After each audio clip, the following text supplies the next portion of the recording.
Dan untuk mengetahui informasi selengkapnya, kita segera bergabung dengan rekan Elisa Sinaga dan juru kamera Tri Hartanto dari kawasan Jati Padang, Jakarta. Elisa, selamat sore. Kalau tadi pagi di kawasan Jati Padang kami masih melihat adanya genangan air. Seperti apa situasi terkini dari sana?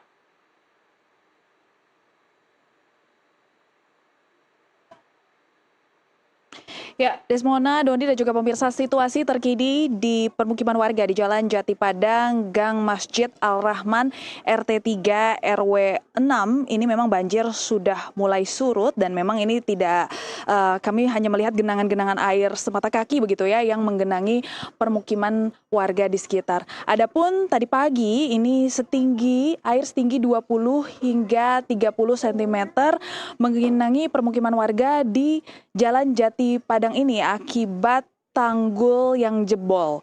Dan saya akan memperlihatkan kepada Anda, ini merupakan saluran penghubung pulau.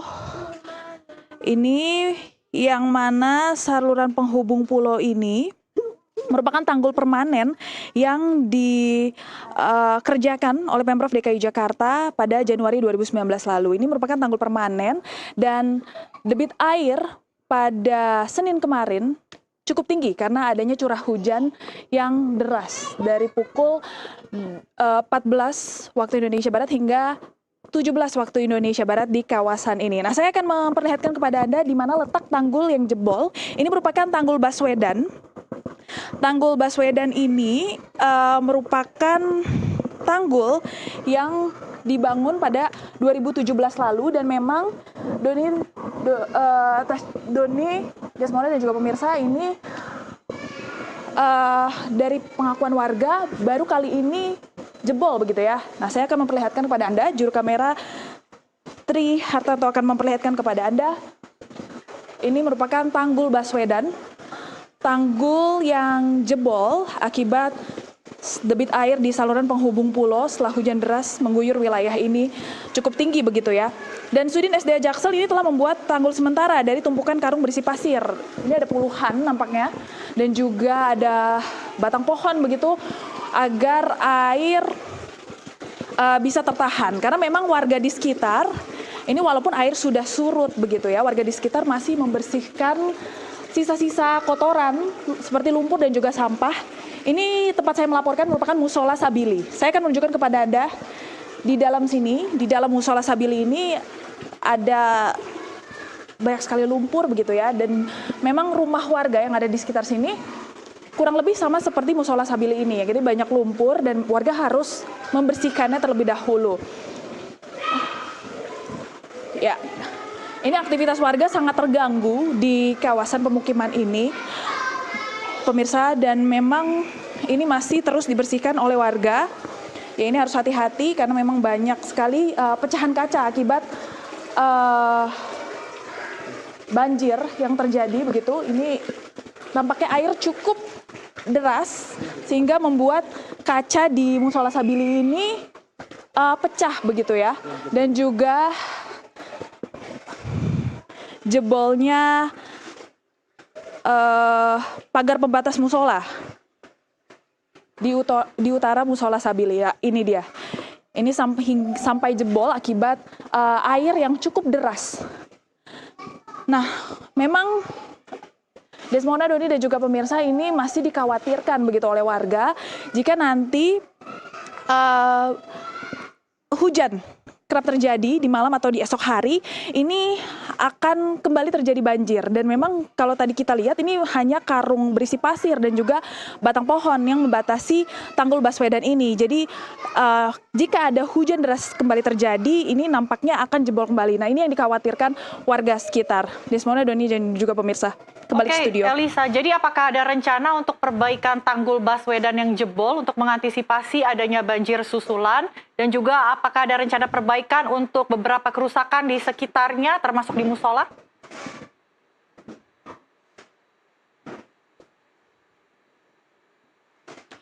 Ya, Desmona, ini memang kalau Tanggul Baswedan sendiri belum ada informasi yang jelas dari Sudin SDA Jakarta Selatan tapi yang tadi saya berbincang dengan warga, saya sempat berbincang dengan warga dan memang dikatakan bahwa tanggul akan dibangun kembali usai musim hujan ini berakhir begitu ya, karena nanti kalau misalnya dibangun kembali ini ditakutkan jebol lagi oleh warga. Sedangkan untuk normalisasi Kali Ciliwung ini, Desmona, Doni dan juga pemirsa, memang Pemprov DKI Jakarta dan juga Kementerian Perumahan Umum ini terus melakukan proses normalisasi Kali Ciliwung. Namun dari data yang kami dapatkan, rencana normalisasi sepanjang 33,69 km hanya 17,17 km yang baru terrealisasi. Sisanya 16,52 maksud kami kilometer belum bisa dikerjakan karena belum rampungnya proses pembebasan lahan. Karena seperti yang kita ketahui bahwa normalisasi Kali Ciliwung ini sudah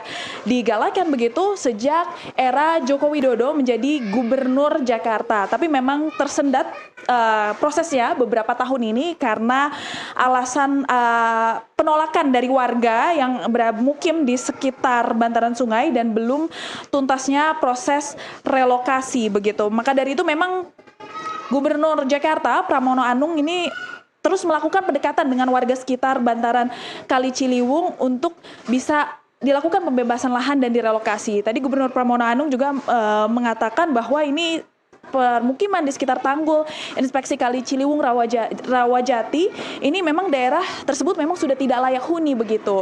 Jadi memang harus direlokasi dan juga Pemprov DKI Jakarta ini diketahui sudah menyiapkan anggaran sebesar 98 miliar rupiah untuk normalisasi Kali Ciliwung dan tidak menutup kemungkinan ini akan bertambah untuk adanya normalisasi Kali Ciliwung dan juga pembebasan lahan di sekitar bantaran Kali Ciliwung. Demikian informasi yang dapat saya sampaikan kembali studio, Mona dan juga Doni.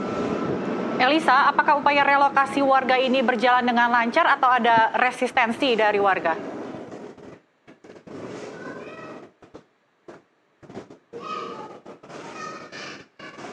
Ya, tadi seperti yang saya sampaikan, Desmona dan juga pemirsa, ini masih adanya penolakan dari warga. Maka dari itu Gubernur Pramono Anung akan terus melakukan pendekatan dengan warga sekitar bantaran Kali Ciliwung untuk melakukan pembebasan lahan begitu. Ya, ini kalau Anda lihat di belakang saya, ini warga membersihkan lumpur, sisa-sisa banjir yang terjadi pada Senin kemarin, begitu ya. Ya. Baik, terima kasih Elisa Demikian, untuk laporannya. Hati-hati selama liputan, jaga keselamatan. Terima kasih.